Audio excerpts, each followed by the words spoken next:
Right, start with the secondary. One of the things you've got to have a look out for is these plastic pucks in here.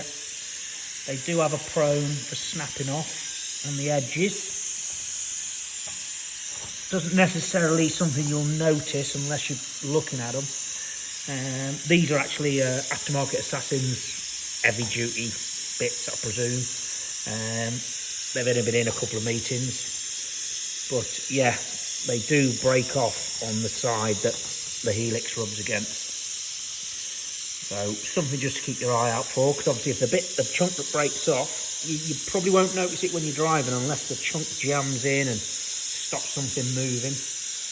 But this is what they're like.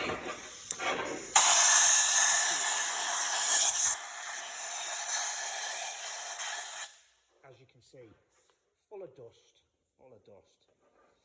Like I say, obviously there's no big chunks of dirt in here. I mean, I run a open vent that pumps, that drags air in from the outside to keep the clutches cool. Obviously it does suck in the dirt.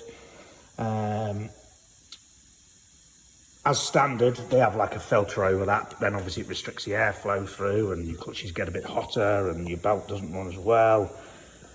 But yeah, you've just got to stay on top of them. As long as you keep cleaning them out in between meetings or races.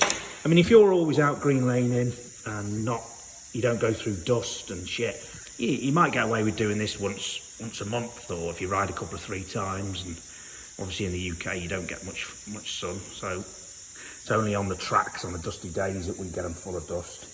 But yeah, it's definitely worth giving them the once over.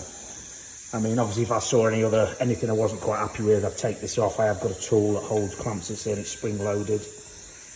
Just look for any signs of damage or stuff that looks like it shouldn't be there. But the main thing is, the good thing when you take things off to give them a good clean, you can have a better look at them in the light. You might see something that you might not normally have seen while they were still on the buggy. But yeah, get that shit